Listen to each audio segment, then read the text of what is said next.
Good afternoon. I'm David Mencer, Israeli government spokesman. This is day 153 of the October 7th war. Day 153 that the hostages have been trapped in the Hamas terror dungeons. I want to start today with an update on our casualties from this war. IDF fatalities since the start of the October 7th massacre have unfortunately risen up to 587. That is up one since our last briefing yesterday. The people of Israel grieve with the family of Staff Sergeant David Sasson, aged only 21 years old. Staff Sergeant Sasson was from Ganot Hader in central Israel. He was killed in a fierce battle with Hamas in southern Gaza. He served in the Oketz K9 unit. We know that the IDF K9 units have played a key role in this war with Hamas, saving the lives of Palestinian civilians under fire from Hamas, as well as our own soldiers sniffing out explosives, searching for hostages and discovering tunnels. The IDF and all Israelis share in the terrible grief of their families. We will continue to accompany them at this unbearable time. Our hearts go out to all of the families of those soldiers killed in action, as well as those murdered and taken hostage and wounded. May their memories be a blessing. Now an important update on the approaching month of Ramadan, which this year is from the 10th of March until the 8th of April. It's a source of pride amongst Israelis that our own Declaration of Independence explicitly protects freedom to practice religious beliefs, freedom for all faiths and worship regardless of one's religion. So on behalf of the State of Israel, we want to wish a Ramadan Kareem to all the Islamic world, a holiday full of self-reflection, compassion, and generosity in the embrace of their families. We know the unique significance, the religious significance that Ramadan has. So today, we reiterate that this year and every year, Israel will strongly safeguard the freedom of worship for all faiths at all sites in Israel, especially on the Temple Mount and Al-Aqsa. During the first week of Ramadan, the entry of worshippers to the Temple Mount will be permitted, similar to the numbers in previous years. A weekly assessment of the security and safety aspects will be held, and a decision will be made accordingly.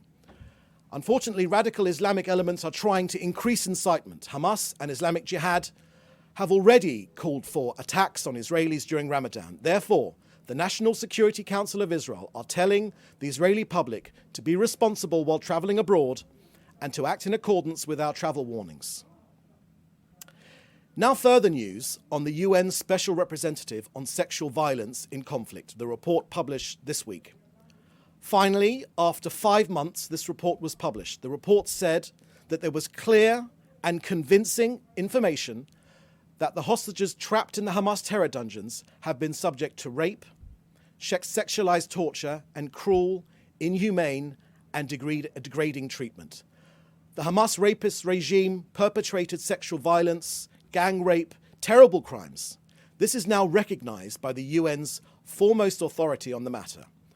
I want to make 2 important points here. Firstly, the State of Israel again calls on the United Nations Security Council to designate Hamas immediately as a terrorist organization. Israel is at a loss to understand why Hamas is not subject to the same international sanctions regime as Al-Qaeda, the Taliban, and ISIS. Israel again calls for an urgent meeting of the United Nations Security Council to discuss the report and issue a fierce condemnation of its sexual violence. Failure to carry out these 2 actions is having a clear result. Hamas and their supporters will conclude that the UN is apathetic to Hamas crimes against humanity, against Israeli civilians, and not least against the hostages it is now abusing right now. In its tacit complicity, the UN will bear indirect responsibility for encouraging further Hamas atrocities. Now an update from COGAT regarding humanitarian aid to civilians in Gaza. In the last 24 hours, 257 trucks loaded with humanitarian aid were transferred to the Gaza Strip. Among these 257 trucks, 153 trucks carried food, the rest carried medical supplies, shelter, equipment and water. In northern Gaza last night, 11 food trucks were delivered, adding to the steady influx of other aid vehicles. Over the last 24 hours, a total of 26 trucks, all from the private sector, have made their way northward. We say again, there is no limit to the amount of movement of aid to northern Gaza. Since the start of this war, we've worked with the USA, our dear friends in the USA, the UAE, Egypt, Jordan, France. We've facilitated 25 airdrops, delivered more than 750 vital humanitarian supplies, predominantly targeted at northern Gaza. This concerted effort will be ongoing as we continue working with our international partners to ensure that humanitarian aid reaches civilians in Gaza. Now I want to share with you an operational update on our war to defeat Hamas in Gaza. The IDF targeted raids in Khan Yunis and central Gaza. The IDF have located weapons manufacturing facilities, explosive devices, and military equipment and terror tunnel shafts. They have been dismantled. IDF troops killed approximately 10 terrorists over the past day. In Al-Qarara in Khan Yunis, the IDF identified 6 armed terrorists entering a military compound. They too were eliminated.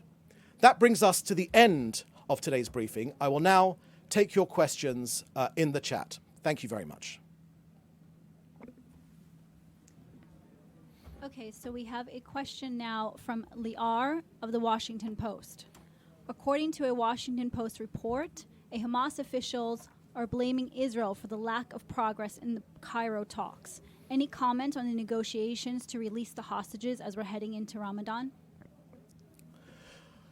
Thank you for the question. Unfortunately, I can't comment on the minutiae of our efforts to release our hostages in these negotiations. Needless to say, Israel will do whatever it takes to release our hostages. We've made very, very clear, and this has been reiterated by the US, that unfortunately it is Hamas who is the stumbling block right now by not telling us who is alive and who they have in their custody. They must be released right now. Let my people go right now. There is no other excuse. This is a crime against humanity. No one should fall for the Hamas propaganda that this is somehow Israel's fault. It is Hamas that is holding these dear hostages, and they must be set free right now.